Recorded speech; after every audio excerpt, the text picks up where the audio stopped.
I'm not a psychologist, but I do have a good degree in psychology. And in psych, you learn a lot of things.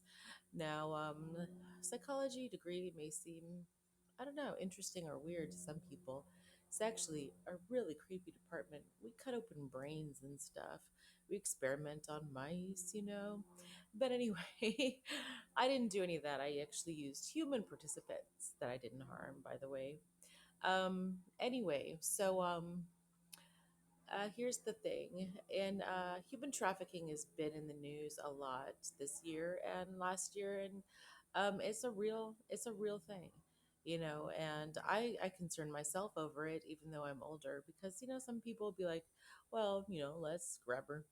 Anyway, so I'm thinking about children today. There are a couple of things I learned in psych that I used with my daughter when she was young.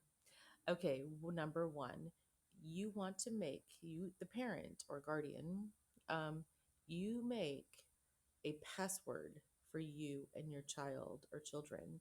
Okay, if they're at school or anywhere, at softball practice, um, and someone comes up and asks if it says, your parent told me to pick you up, or who, or whatever they say, tell your child, they need to know the password, and you tell your child that is a secret password, so nothing bad happens to them.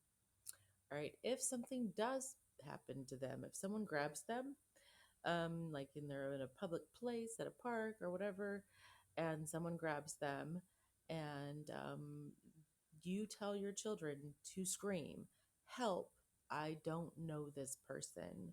You say that because people might think, well, that's just a kid, throwing a tantrum, and that's their parents, and they'll take care of it or whatever, just to shut that kid up.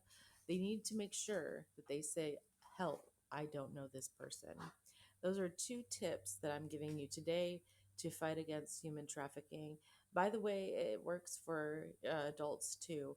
If you have a secret handshake, a secret password, or and to say, making it clear that whatever is happening is wrong, like you're being hurt and you don't want it, you make it very clear, you know that that it's an emergency, so that other people can call 911 or step in and help.